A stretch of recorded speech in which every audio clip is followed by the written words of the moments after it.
Couldn't we have driven a bit closer? I asked, dropping my heavy backpack, stuffed with useful stuff and a bunch of random junk, weighing, as it seemed to me, half a ton.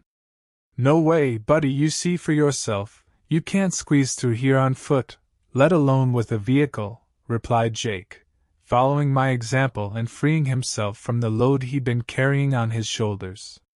We've been trudging through this damn forest for 2 hours, even though you said the cabin was just over there, within arm's reach, grumbled Andy, shooting Jake a disapproving look before plopping down on a fallen tree trunk.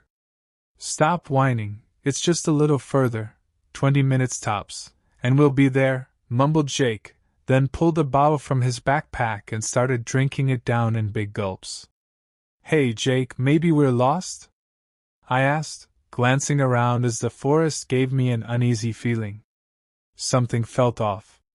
Jake had warned us that this area was full of anomalies and strange occurrences. The forest seemed normal at first, but not quite.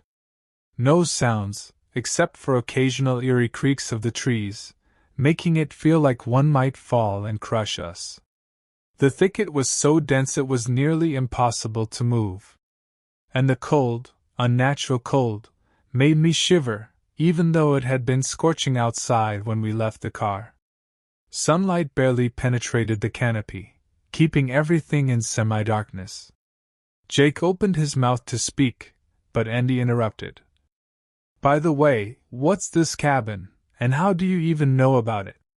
He asked, finishing his sandwich and sipping hot tea from a thermos. It's a long story, but if you really want, I can tell you on the way, to break the monotony, Jake said. Deal.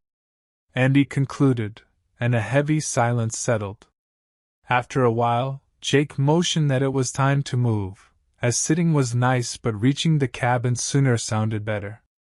You still want to hear the story of this little house? Our guide asked, glancing around. Absolutely.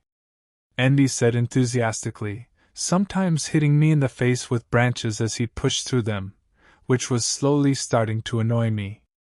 Jake began his tale. This forest is ancient. Some say it's been here since the dawn of time. Humanity has always spun legends and tales about it. People speak of demons, witches, sorcerers, gates to hell, alien visitors, cursed lands. In the early 20th century, a scientist decided to test these legends, built a small cabin, brought minimal supplies, and studied the surrounding territory. What happened to him is unknown. His body was never found. In the mid-90s, my father hid here from some gangsters.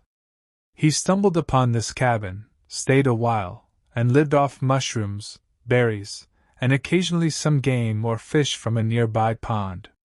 He liked the place so much he repaired it. Eventually, life settled, he returned to the city, got married, and I was born. But every summer he returned to this cabin, and I never understood why it drew him like a magnet. And the scientist? Why mention him? Andy asked, swatting me again with a branch. The scientist, right. My dad found some journals and research notes here. One day, he told me something unbelievable. Jake continued. One summer, a forest fire raged around this area, but the cabin was miraculously untouched. One evening I set traps for game, then returned to the cabin. Suddenly, I heard a howl, loud and unnatural. I grabbed my flashlight and shotgun. The smell of rotting flesh filled the air. Chains rattled.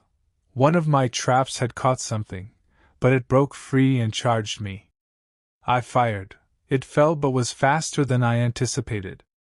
I got hurt, stabbed it in the eye. It disappeared out the window, and I blacked out. That's the story. Jake paused. And then? Andy asked. My dad survived, treated his injuries, and returned to the city.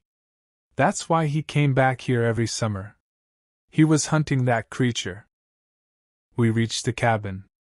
Jake assigned tasks: generator, cleaning, cooking. Later, Andy freaked out over an old TV and VCR showing a white noise tape with his name on it, despite the devices being unplugged. He saw his own death on the tape. Jake explained it. The scientist trapped an evil entity in electronics. It manipulates visions, creates hallucinations, and ensures fate plays out as it wants. Our only hope was surviving until dawn. That night, I saw horrifying illusions, creatures, and horrors that felt real. Andy succumbed to his fear and watched his tape, confirming the entity's deadly power. I survived the night, burned the cabin, escaped the forest, and found a video folder on my phone 3 days later, labeled, "For Alex."